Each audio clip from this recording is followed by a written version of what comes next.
Podcast odamıza hoş geldiniz. Gerçeklerin odak noktası, cesur fikirlerin ve özgür seslerin buluşma yeri Ahval'desiniz. Bizi internet ve sosyal medyadan da izleyebilirsiniz. Ayrıca mobil telefon uygulamalarımızı yüklemeyi de unutmayın. Haydi başlıyoruz. Hello and welcome to Hot Pursuit, part of the podcast series with Ahval News Online.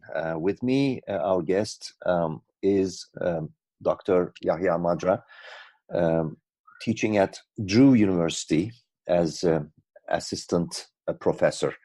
Welcome, Yahya. Welcome. Let's talk about the Istanbul elections. That's what we are here for at this moment, because it is an issue that keeps both domestic and international observers very busy. Some observers very, very concerned. And also it's a puzzle with the outcome, as well as its background. This is a repeat election, and its actors are various. At one part, it's President Erdogan himself, who is going to take active participation in the election campaigns. And on the other, the challenger is Ekrem İmamoğlu, who is an emerging star from within the main opposition party, CHP, a local mayor from Istanbul, who was unknown 6 months ago. Now, in the eyes of parts of the opposition, a star, and also a large Kurdish segment, which will be the key again in defining the outcome of the elections, and also the foreign policy. The dimensions of IMF, International Money Fund, and the economic crisis, and relations with Russia and the United States. Let's begin with the main question. How do you see the current equation, let's say, as the rallies will start for real from this weekend on? What are we watching? What are we observing in terms of the reclaim of Istanbul municipality? Well, I mean, my sense is that overall, looking at what has happened before as well, like in the sense that building up to the election, Ekrem İmamoğlu's win that night, the election night, the high election councils, different decisions, etc., and the re-election establishment. We are talking about March 31. March 31, right. Yes. And then, this run up to the next round, or not round, but repetition, right? It's as if powers that be, and I'm using that in the most general sense, haven't yet decided who to give Istanbul.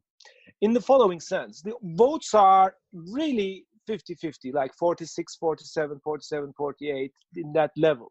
So which allows for very narrow level, which allows very narrow margin, which allows for all sorts of shenanigans. So, it is possible that this repeat election is to give Erdogan another chance, as he is also dealing with the sort of Russia-US axis art, or axis gymnastics, right? Within that context, I mean, there's also the Syrian question, as you said, the internal problem. And then within this context, we suddenly have Öcalan and his access, of course, coming from the hunger strikes, which actually was getting into a critical position with all sorts of consequences. And loss of Istanbul, of course, also created a condition for Erdogan to open a little bit of door for the Kurdish vote, to get as much as possible from the Kurdish vote. So what I'm trying to say is this. It is almost as if there is a kind of... So for the sake of clarification, let's say we are talking about potential nearly 11 million votes in Istanbul election. And within that segment of the voters in the Greater Istanbul municipality, approximately 1.2 million voters are are the Kurds, mainly affiliated with the Kurdish political movement, pro-Kurdish HDP party. The overwhelming majority are secular HDP supporters, but there is also a minority within that segment which are conservative, traditional AKP voters. And this 1.2 million will be, as I said before, the key in defining the outcome of the elections. Okay, that's Yes. what I wanted to clarify. Yes, thank you very much. And that's actually helps a lot, because in a way, it is as if there is a group that wants Erdogan to maintain its position, because Erdogan's position so far is a kind of very much in line with the official state discourse, right? In all political issues, even though he is centralizing the power, he's also not doing anything that the traditional Turkish state discourse in terms of the Kurdish issue, in terms of the democratization, in terms of the, all of these are in a way the most conservative versions of Turkish nationalism, and sort of the continuation of the state, right? Sort of the maintaining of the state as it is, state of things as it is. And on the other side, there is the oppressed peoples of Kurds, and they have actually in Istanbul have this opportunity to shape the direction of the country by voting against this state centralization discourse. So I think that's why this is actually a historic moment in a way. Whether it will realize or not is another question, but it's almost like there's an opening right now. So we are in a kind of an opening since the last election, like since 31st of March, right? It's been 2 months now. It's unbelievable. So since then, since the Kurds, these 1,200,000 Kurds voted against Erdogan and for Republican People's Party, given Republican People's Party an unprecedented 46-47% lead, I mean, sort of vote with a lead in the election, kind of created an opening. And it's not just hunger strikes, but you're right, those 1,200,000 Kurdish votes created the opening for Öcalan to have repeat his call for peace. So that's what I think about the significance of this election as a symbolic entity. And also it is, of course, Turkish and peoples of Turkey are putting on the brake, right? Sort of trying to stop the centralization process. And this is the opportunity to do that. And if it happens, that would actually give a lot of morale and hope for the opposition, who are very wary of consolidation of power and centralization of power that's observed in Turkey. So I think these two things are really important, what makes this election very important. Whether or not these are going to lead to a sort of a change of direction in the country, I don't think that's that easy.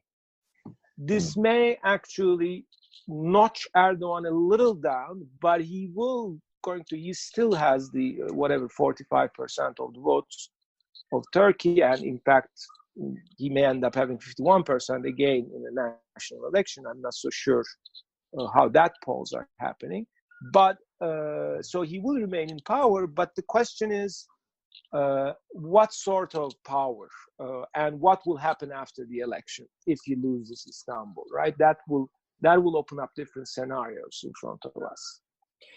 In terms of describing the actors and where they stand, I think what you describe them as is, according to you, Erdogan and the clique around him is representing sort of excessive, extreme centralization of power or concentration of power.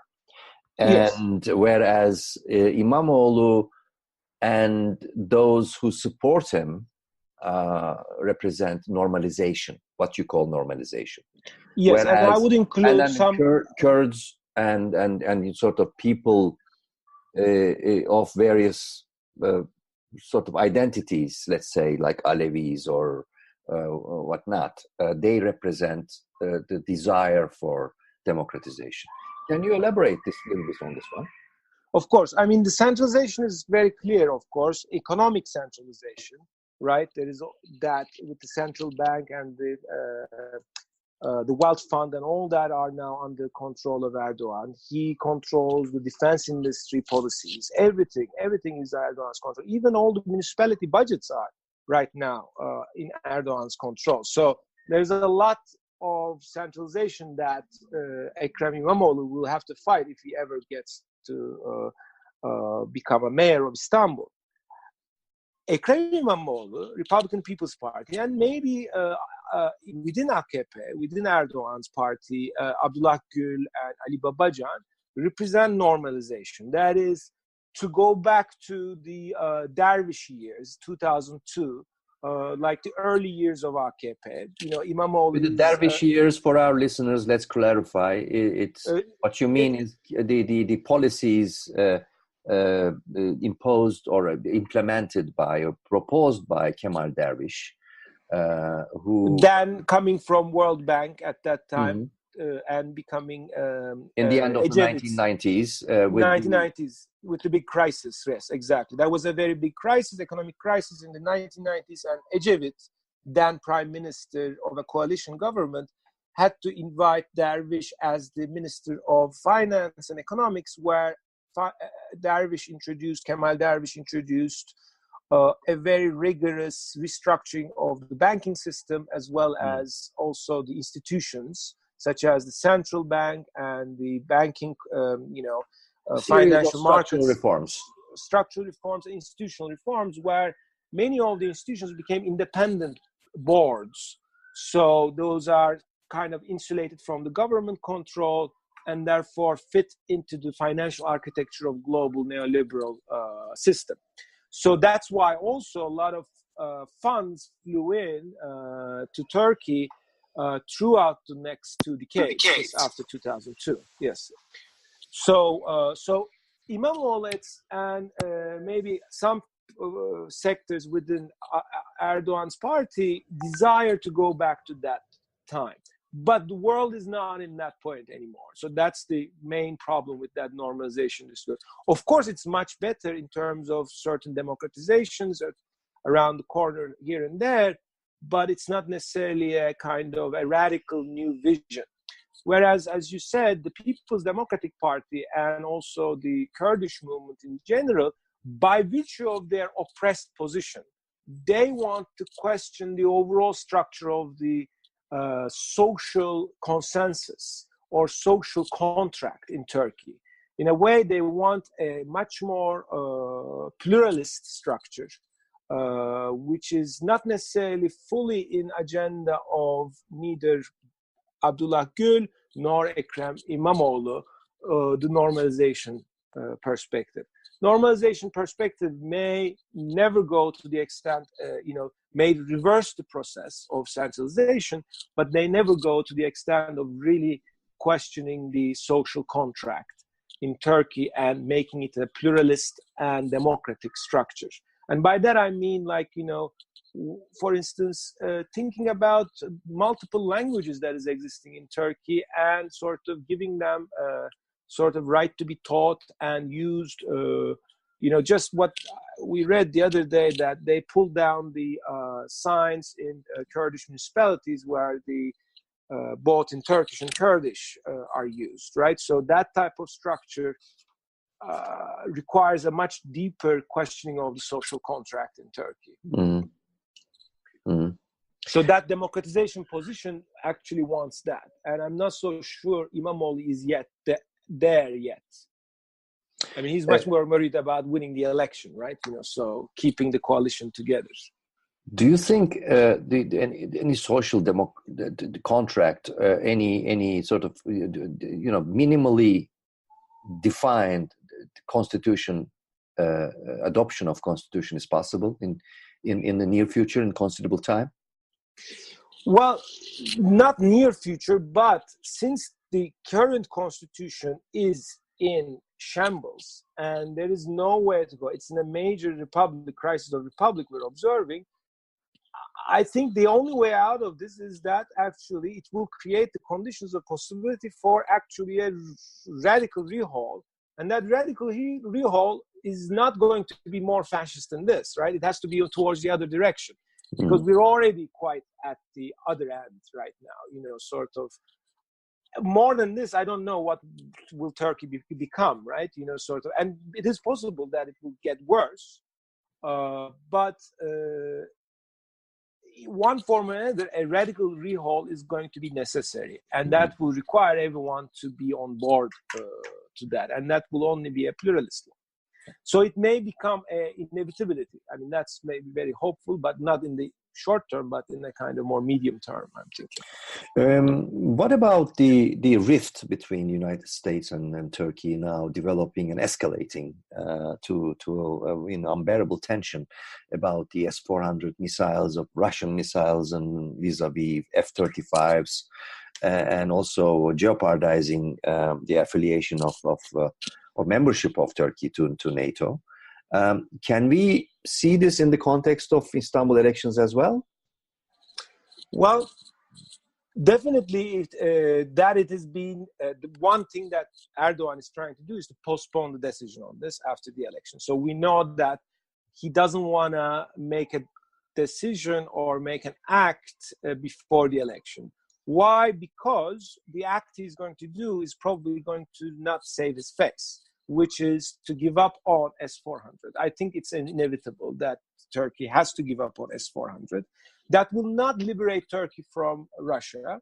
It will make Erdogan more indebted to Putin, right? Putin will let him go, but if he lets him go of not buying or doing something with S-400s, he would make him much more indebted to him, or he would get something else in return. And why he has to give up S-400? Because Turkish defense industry is thoroughly integrated to the NATO-based defense industry. And it really would be a very damaging thing to the Turkish economy. The darling of the Erdogan regime, the defense industry, will be very much damaged by this separation from NATO-US axis, or the embargoes, or all the sanctions that will come for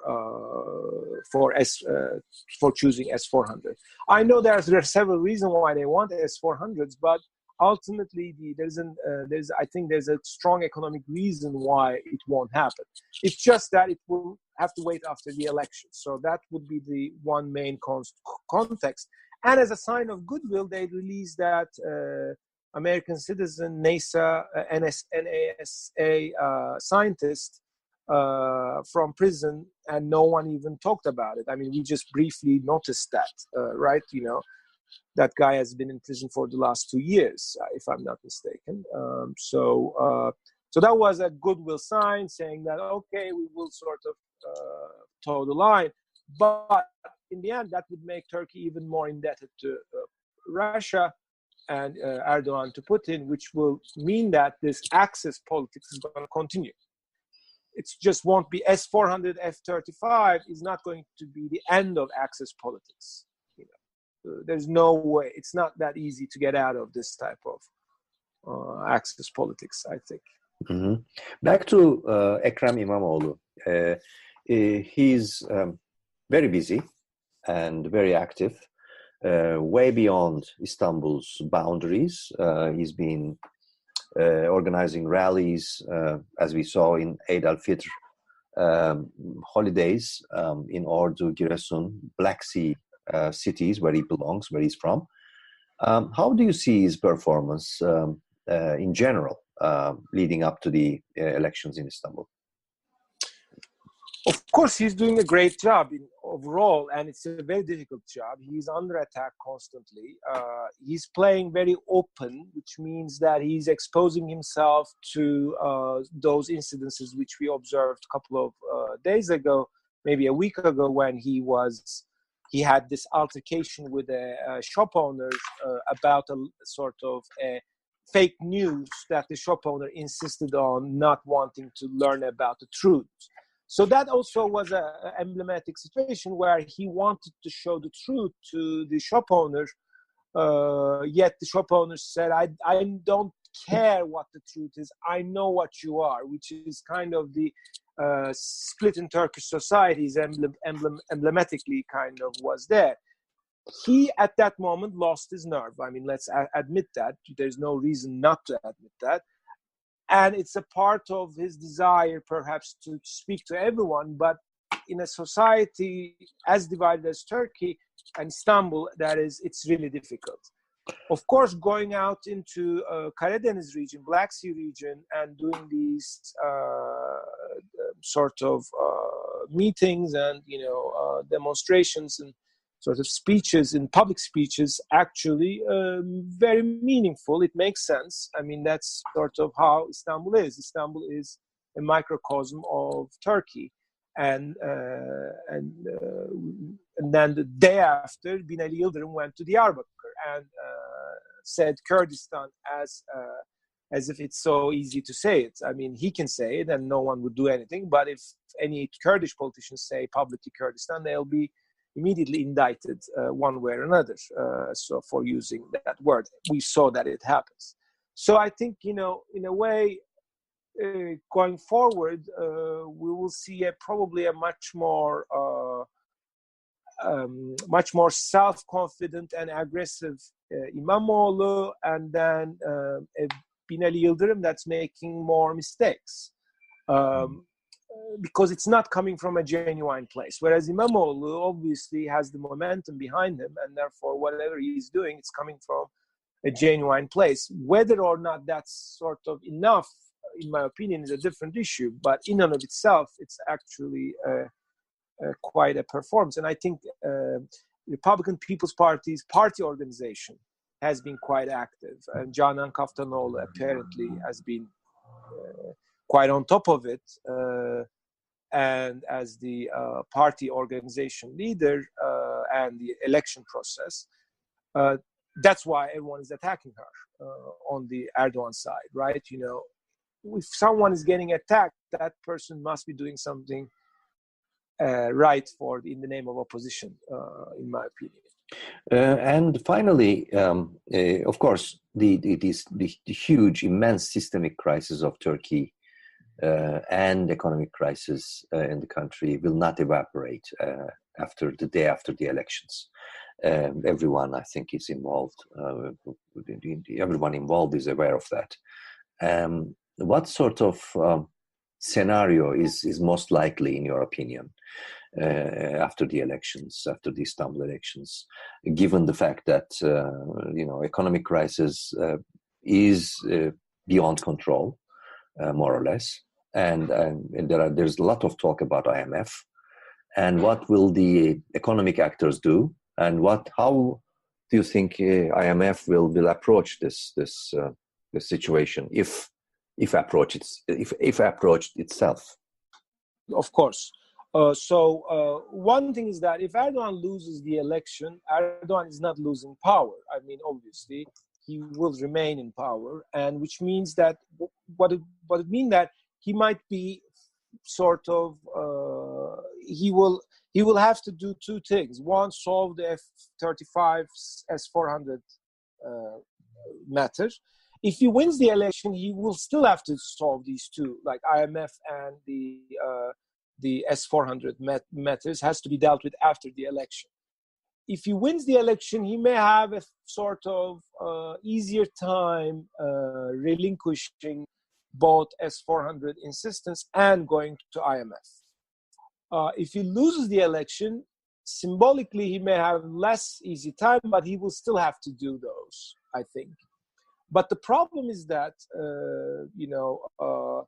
IMF depends on S-400 at some level, in the sense that US can veto IMF's support for Turkey, IMF program for Turkey and release of funds for Turkey. But let's say US didn't veto. In fact, Erdogan stepped back on S-400s, and US said, okay, to the IMF, you can do whatever you want. And then the next question is, will IMF, A, accept coming given the institutional degradation that Turkey has in terms of the central bank independence, banking system independence, fiscal policy problems, and so on and so forth. And so would they want to come in? And if they come in, would what they would do be done in the way they want it to be done? Like if they get into it, right? Will Erdogan let IMF do whatever it wants to do in Turkey at the expense of his control of wealth fund, at the expense of the entire architecture that they're trying to build around the presidency, where all the economic levers are under his control? Will he relinquish that control? In my opinion, IMF shouldn't want to come in, given that conditions. But if it comes in for political reasons, it won't be successful as a program. We saw what happened in Argentina. If you don't have policy coordination with the government, the receiving government, the government that's receiving the funds and the program, then it won't go anywhere. So what we should be expecting is a significantly lingering on economic crisis moving forward. Well, rather gloomy picture that we have been seeing over here, given the context of Istanbul elections. My guest today in Hot Pursuit in a podcast series of Afan News Online was Dr. Yahya Madra, a professor with Drew University in the United States. Thank you for this conversation, Mr. Madra. Thank you, Yavuz. Thank you very much. Ahval'in podcastlerini tüm mobil telefonlarda Spotify, SoundCloud ve Spreaker üzerinden dinleyebilirsiniz. Apple iPhone kullanıcıları bize iTunes üzerinden de ulaşabilir. Türkiye'nin ve hayatın cıvıl cıvıl sesleri Ahval Podcast dizisinde. Kulağınız bizde olsun.